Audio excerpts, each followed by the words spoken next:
from Nicolas Cage in his directorial debut.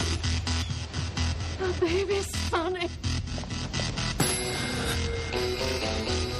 Sonny. Sonny? Sonny? Oh, my God. Are you still working? Oh, my God. Oh, my God. Heard a great deal about you. Come on, Sonny, now, baby. Patience. Said you want to get what you paid for. You don't know Sonny like I do, 'cause he don't care a damn thing about you. I don't know what happens next. You want to get serious or what? What are you gonna do? Mama, I'm not going to do that kind of work anymore. I don't want to screw on that anymore. I don't have the stomach for it. You gotta face the fact that this is all there is. I just don't want to get old and not have anything to show for it. I ain't never been out on a real date before. It's time you learn. You just be yourself, right? You're a strange man.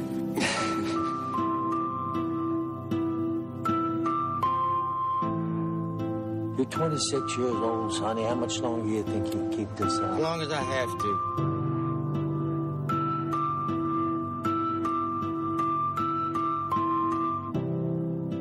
Hell of a lifestyle we got going here. Well, it's always better at night than it is in the morning.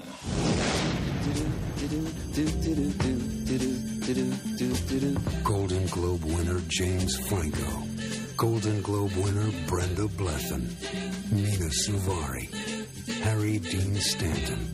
In a film by Nicolas Cage. Sonny. Hello and welcome to The Complete Works, an in-depth look into the career and filmography of Nicolas Cage. My name is Mike Smith, and joining me on this journey into the depths of true Cagedom is my friend, co-host, and fellow Cageaholic, Mike DeCriscio. How you doing today, Mike? Good. I think today will be an interesting episode, to say the least. Yes, as always, Mike. You don't even have to say it will be an interesting episode, because naturally, we're speaking about things. People listen. They're enthralled, Mike. Exactly.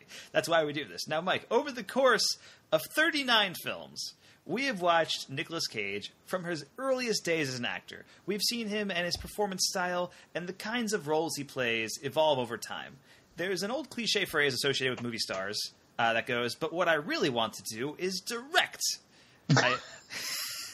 I picture that with like a 50s accent, you know what I mean? Like the Newsies. Like, what I really want to do is direct, see? And plenty of movie stars have tried their hand at directing, Mike. Some of them are even really great at it. You know, Clint Eastwood, George Clooney, they have seen tons of success directing their own films. Other movie stars are one and done. You know, perhaps they tried their hand at it. It didn't work out like they hoped. Perhaps they didn't like the experience. Maybe they just never had the opportunity to direct another film. In 2002, Nicolas Cage released what is so far the only movie that he has directed, and it was called Sonny. Now, Sonny is the story of a young male prostitute who has just returned home from war and is looking for a way out of the whoring life. Cage actually received this script, Mike, about 15 years earlier. What? Yeah, he'd been hanging on to this for 15 years. He was hoping to play the lead role when he first got it. And then years later, he had kind of forgotten about the script, and he was dusting it off. He was looking for something to direct. That was his thing. He was like, all right, I want to direct a movie now. It's that stage of my career where I want to do this. So years later, he happened upon the script. He still had it.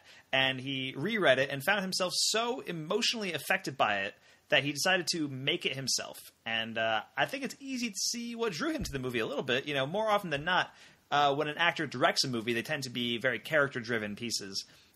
Movies that are completely driven by an actor's performance, you know, because that's what an actor knows. And so, for a recent example, you can watch the Denzel Washington movie Fences, the one that he directed. And that is a movie that is only focused on a few main characters and pretty much hinges entirely on what those actors bring to the table. I was watching an interview with Nicolas Cage at the time of this movie's release, because I put a lot of research into this podcast, Mike.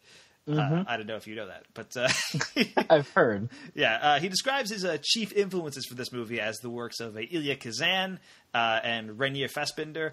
Specifically, he points to the Fassbinder film Fox and His Friends, which does share some similarities thematically with Sonny. Now, while I couldn't find out what the budget of this movie was, I can tell you it only made about $30,000 in theaters.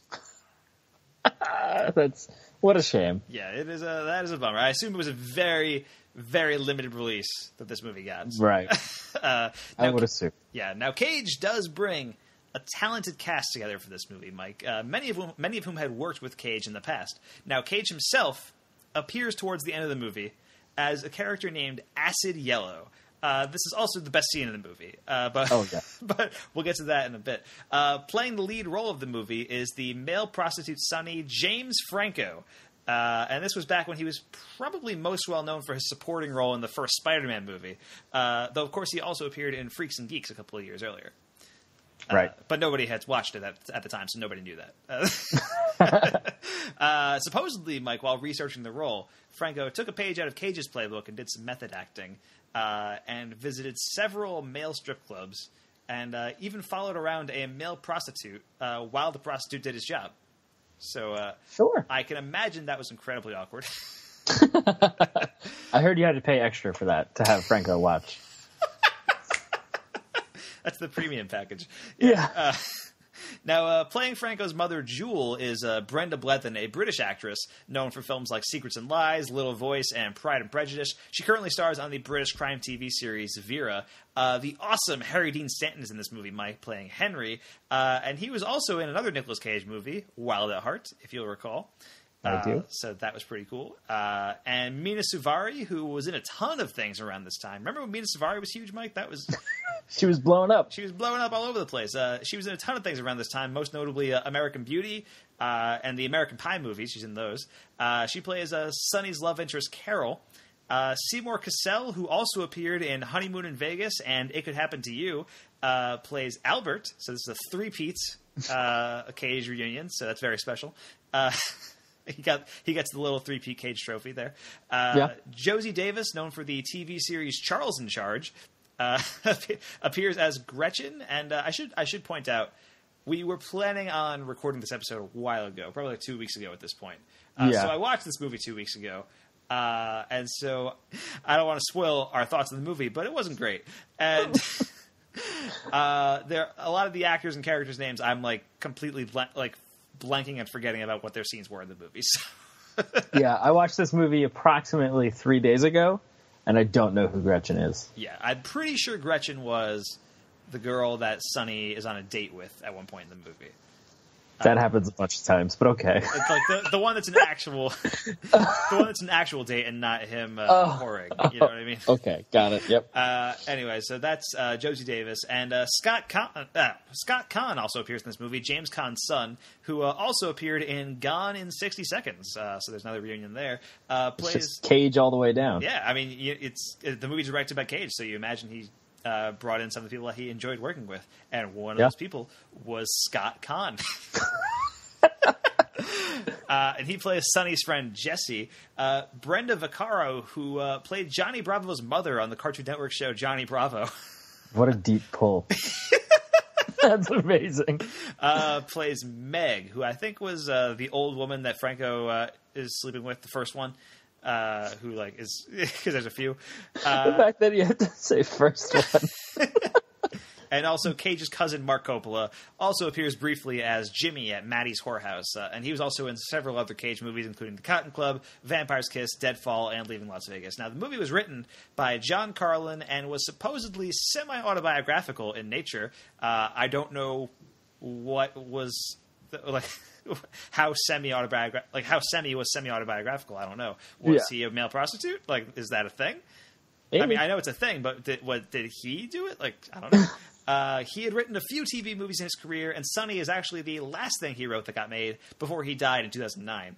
And of course, the movie was directed by Nicolas Cage, his very first and so far only effort as a director. I'm not going to say it is definitively his only, because you never know. He could come back and direct another movie. He's still true. He's still doing a lot of things, Nicolas Cage. Yes, he is. And Sonny also features a score by Clint Mansell, a great composer, most well known for scoring every Darren Aronofsky movie. Wow. So that's pretty big pull right there.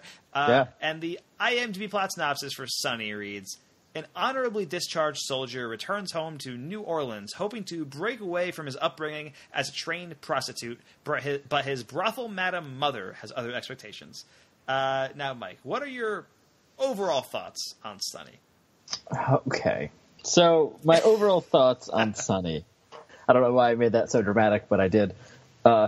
So these kinds of, character-driven, slice-of-life, slow-paced, the drama movies live and die by, I would say, probably two things. One would be the actor's performance. Sure. And two would be the writing, right? Because if it's an engaging story that you are in and you believe and you want to care about these characters, then sure, I'll watch 2 hours of whatever interesting thing is on screen. And however, Sonny fails at both of those things, I think. The performances are, I guess are as good as you could hope for, right? From a pretty weird kind of story, whatever this... I think, the performances for the most part are mediocre to bad. Yeah. I will say, I think Harry Dean Stanton is really good in the movie. Yes, he was the one standout that I was thinking of. To be fair, he's good in everything, but everybody else in the movie I think is mediocre to bad. Yeah, yeah. And then the writing is just unengaging, boring.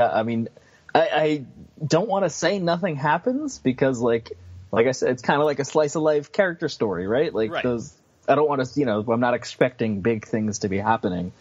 But even then, it fails at making that interesting. I'm not engaged. I don't care. Weird. There's kind of not a whole lot of motivations explained or given for kind of anything. Right. A car explodes on impact because it does, I guess. That was one of my favorite scenes in the movie. Yeah, spoiler alert. A car explodes, I guess. Yeah, so that's kind of it. This felt like an hour and a half or hour and 45 minutes of a waste for me. Yeah, that's fair. Unfortunately. Which I feel like we've gotten a lot of those recently for this podcast. But yeah, a little bit. That's fine. We did have adaptation last time, and that was really exactly good, so that made it up for it. Sonny is not very good, to put it bluntly, and it kind of definitely strikes me as a very odd choice for Cage's directorial debut. Like this is the one you're going to hang your hat on. Cage is an odd guy, so it's not that surprising. But still, everything here just seems either unintentionally funny or incredibly boring. And it's one of those two things. Like I said, Harry Dean Stanton is good in the movie. Everyone else mediocre to bad. I think James Franco as Sonny is like the indie version of Hayden Christensen in the Star Wars prequels. For real though, he's just like this whiny adolescent prone to temper tantrums. My first thought watching Brenda Blethyn, Franco's mom, is that she reminded me very specifically of Kathy Bates in The Waterboy. That was my wow. It's yeah. Like this weird Southern Gothic, not very developmentally, I don't know, just bizarre. Yeah, they even have kind of the same character arc in the movie. Yeah, they do.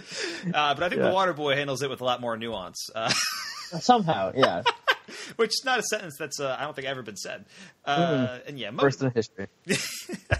Most of this movie is just cutting back and forth between either Franco having sex or Franco breaking stuff, and it's like repeating that for 100 minutes, and then the credits roll. It's rough. It's a rough watch. It's actually really interesting too that you said that this script was 15 years old at the time that they made the movie, because during the movie, as I'm watching it, I'm thinking to myself, as we do on this podcast, we want to place this performance, even though I'm not specifically referencing Cage's performance, but in conversation with the other movies, right? Yeah. And I'm thinking that this is Zandali and Vampire's Kiss and like Wild at Heart, sort of. I mean, not that quality, but that weird gothic weirdness, southern thing that is in a lot of Cage movies. Yeah, which would have been that would have been around 15 years right previously. Yeah, and it actually and Deadfall, specifically Cage's performance, reminds me of Deadfall. Yeah, definitely. Yeah, I can see that very much. So it's it happens in 2002, but it definitely feels like early 90s or early whatever. Yeah. The beginning of Cage's career. Yeah, the movie takes place in 1981. That's true. So and it doesn't really there's nothing in the movie to indicate that it takes place in 1981. It just says it at the beginning, like New Orleans, 1981, and you're like, okay, sure, I guess, yeah. But it never really does anything with that time period or that setting, really. We get some sweet Rush songs while he drives. That's true. That's true. Okay, yeah, the soundtrack is pretty 80s now that you mentioned it. But yeah, I did want to talk about Franco and Savari's relationship just because I never bought into it, and I wanted to ask if you ever did now. Neither character feels especially that well thought out, especially Savari's character. I think there is an interesting movie somewhere in this concept of a prostitute trying to reclaim their life and find something that is close to normalcy. That movie might be called Pretty Woman. It's up in the air still, though. We're not sure. We're not sure. But yeah, Sonny is a rough watch. Now, Mike, we should talk about Cage. What did you think of A, Nicolas Cage's role in this movie, and B, Cage's direction of the movie? Sure.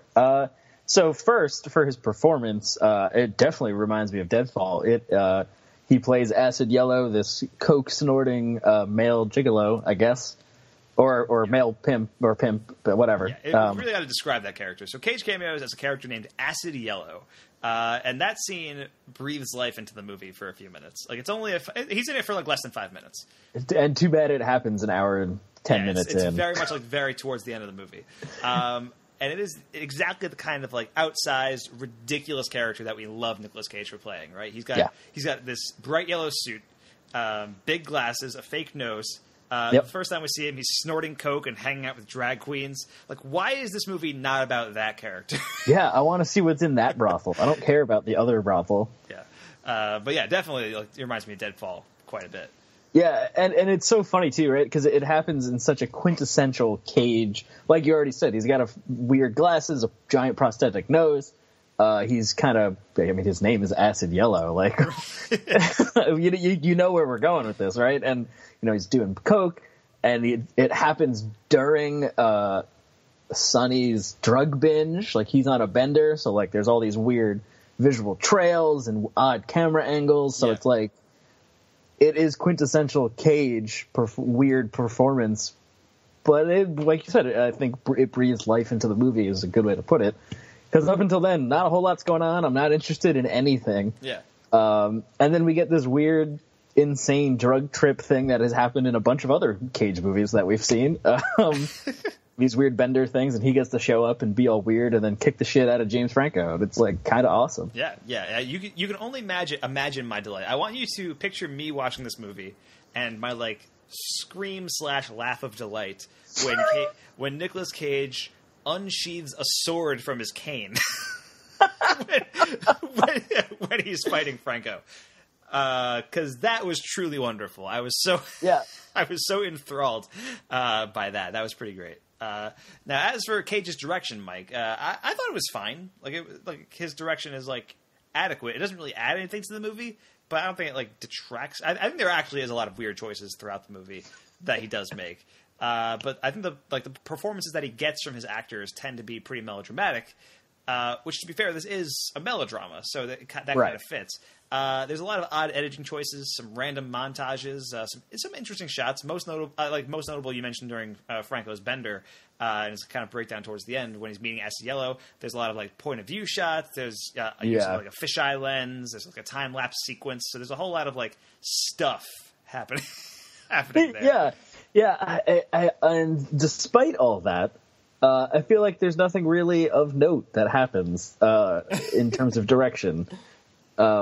It's interesting that Cage has worked, with Brian De Palma and John Woo and Martin Scorsese and all these incredibly unique and stylistic directors. Sure. And yet he doesn't attempt to copy or pay homage or do anything that would be cool that they have done. Right. Instead, he just makes the most middle of the road melodrama that's not good. So tragic, I guess. Definitely tragic. Now, we talked a little bit about how this fits into some Cage roles in the past. You mentioned Zandali, which, yes, this movie is also set in New Orleans with much of the cast doing very bad New Orleans accents. That's not even... I didn't even think of that as the connection to Zandali. Somehow. It just reminded me of that quality, that kind of quote-unquote erotic thriller that is neither erotic or thrilling. I mean, I will say I do think this movie is better than Zandali. Yeah, that's fair. Zandali is pretty rough. It's a rough watch. I also wanted to point out that Cage also wore a fake nose in Never on Tuesday. Any chance I get to reference Never on Tuesday, I think that's your favorite movie of this whole podcast so far. Never on Tuesday. I think it's the funniest one to reference. You remember when we were at we talked on our last podcast, we were at the Hudson Horror Show, and they would show trailers for old horror movies, and at one point it featured Tuesday from Never on Tuesday.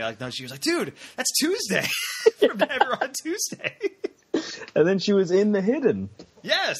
Yeah, she was in that too. She was very prominently featured in both of those things. So, very, very exciting time for Never on Tuesday references. I always knew this podcast would pay off, Mike. If that's all we get out of this podcast, I'm okay with it. And there is one other Cage movie that prominently features prostitution, and that is Leaving Las Vegas. So there's that as well. Maybe that might have been part of the reason why Cage chose this movie as his directorial debut, because I mean Elizabeth Shue was nominated for an Oscar for Leaving Las Vegas, and Cage won one, obviously, but he wasn't the prostitute in that movie, and Elizabeth Shue was. So maybe he was trying to ride some of that acclaim. I don't know. That's maybe quite possible. Now, Mike, were there any other moments or scenes in Sonny that stood out to you? Anything that you thought was especially ridiculous, or maybe even especially good? Well, I'll give a ridiculous one first. Sure. So Scott Conn, is the friend that, as you mentioned, it's supposed to hook Sonny up with a job, and he goes and it falls through because Sonny's life is terrible, right? Apparently, but they go out on a date with some girls afterwards, or anyways, and then they go back to their house, and James Franco and this person have sex, and he confides that he was once a prostitute in her, right? And then she goes to the bathroom and starts drinking codeine, I guess, or cough syrup of some sort. Yeah. And James Franco has a freak out.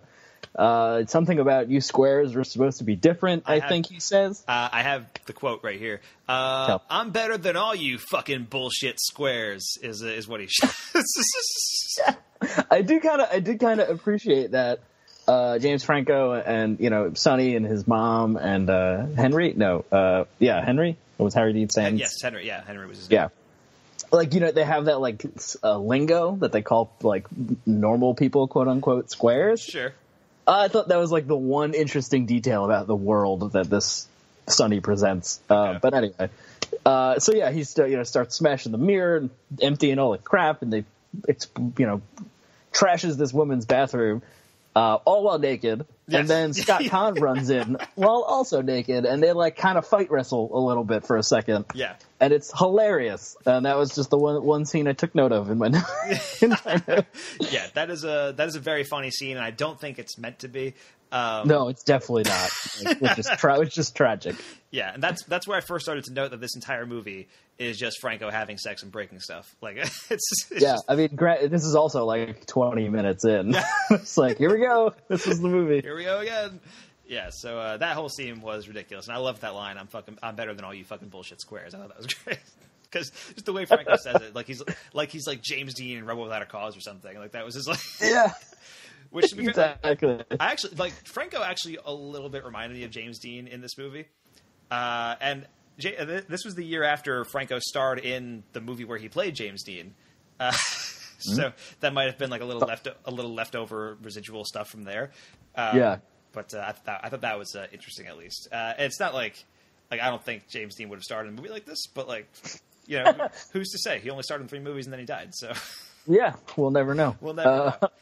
And then the other scene that I just wanted to quickly mention is a Harry Dean Stanton scene. I think it's Oh no, it's not the scene right before the car explodes. But when he goes out to dinner with Sonny's mother and the maitre d' like causes a scene because she takes her shoes off. Yes, and he like puts a switchblade up his nose, and I can't remember exactly what he says to him, but it's hilarious. Yeah, I mean that whole scene. I took note of that scene too because that scene was pretty funny.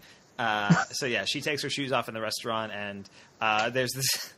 Like my note is like, "Oh, these uptight, snooty waiters and their rules about quote unquote shoes." And so yeah, like the waiter like tells them they have to leave, and then like as he walks away, like Stanton goes after him and threatens him. I believe it's a butter knife that he holds up to his nose. Actually, oh, is it a butter knife? I think it's a butter knife to the nostril is what he. Yeah, does. It reminded me of Chinatown, but like way less cool when they do that to Jack Nicholson. Yeah, so that was I thought that was kind of a fun scene just because I enjoy watching Harry Dean Stanton threaten people. Like that was yeah something that was enjoyable for me. Pretty much that was all it took for me to be like, this was a good scene in this movie. So the standard at that point was pretty low. But yeah, then Harry Dean Stanton dies in the movie. Yes. And right afterwards, he is revealed to be James Franco's father, which is hinted at that restaurant scene. Not really hinted at so much as like hammered onto the table. Like what? Yeah.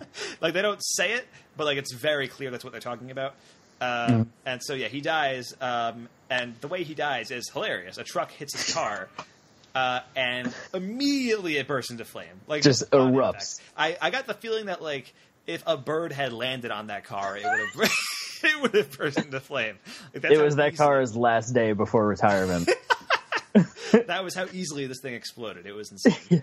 Yeah. So that was pretty silly. And then I did want to mention the movie opens with James Franco forlornly walking through the town, seeing these like seedy elements.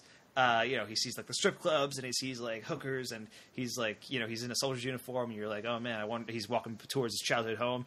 And for some reason, it just made me think of the scene in This Is the End where Jay Baruchel and Craig Robinson are walking through like the post-apocalyptic wasteland and they see like a lone swing set in the distance that's swinging and they're just like in the wind. And Jay Baruchel like whispers like, oh, innocence lost. Yeah, it's pretty perfect though.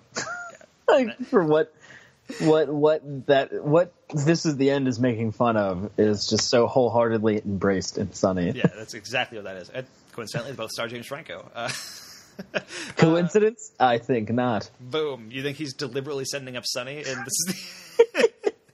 that was the whole plan all along. Yep. Yeah, there is a scene in this movie. I did want to mention this because this was very odd. There's a scene where James Franco is role-playing as a cop for this woman, and she wants him to use his nightstick to bang her. Do you remember that? Yeah. And he does it, and for some reason, Nicolas Cage shows us that in slow motion. Yeah, he does. It's very odd. It's a very odd directorial choice, I think. It doesn't really, like, add anything. It just kind of makes you uncomfortable, which maybe is the intention. Yeah, it's really weird because, like, we've mentioned that none of these characters are particularly well fleshed out or well rounded by any means. So, like, their emotional responses to things don't quite make sense or ever explained. Yeah. So that scene is, at least how I interpret it, like very traumatic and like destructive for Sonny. But like, why? Like I don't know. It doesn't make it. It's not that different from anything else he had done in the movie. You know? Yeah, exactly. Like I think the very next shot is him like downing a glass of whiskey and then like immediately pouring another giant glass of whiskey. Like he can't live with himself over the thing he just did. Yeah. And like I guess like being a sex worker is traumatic. So I guess that's enough. But like I don't know why what this scene is doing here. It was very odd. We should talk about the ending of the movie, which ends with Mina Suvari leaving to get married to this man who has propositioned her, and then James Franco is running after her, and they live happily ever after into the sunset, or do they? I don't even know.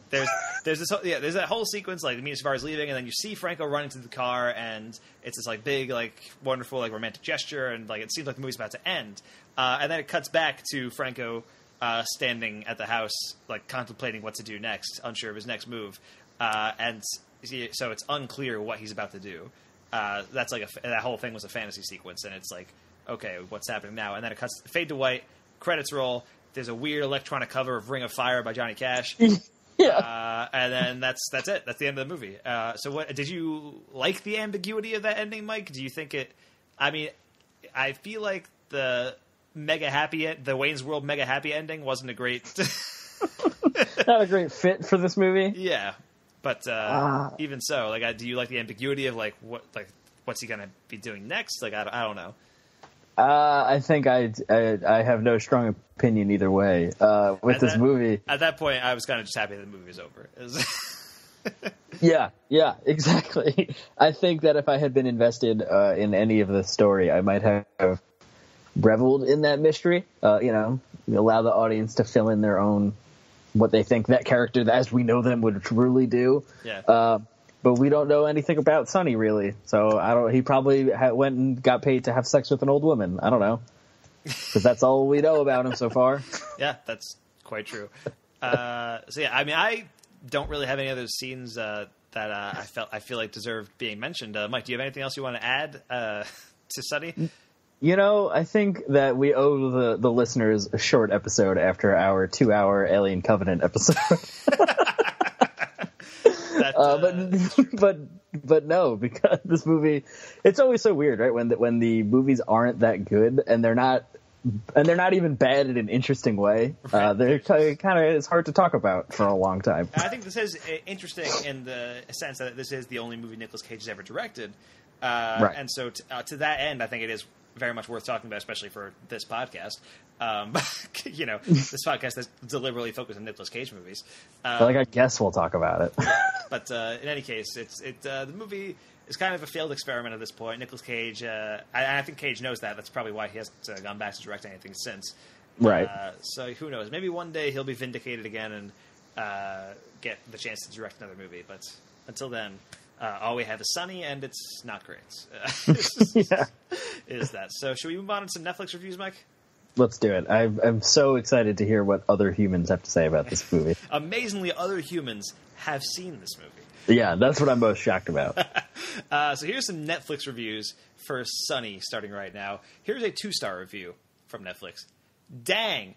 Wish I'd noticed it was directed by Nick Cage before he appeared in some ridiculous getup as a gay pimp in the last 10 or so minutes of the movie and realized, aha, that's where I've smelled the same odor before. This is a bad mixture. Cage, French Quarter, Franco, not a place you really want to go. You'll feel like you need a shower to rinse the smell off.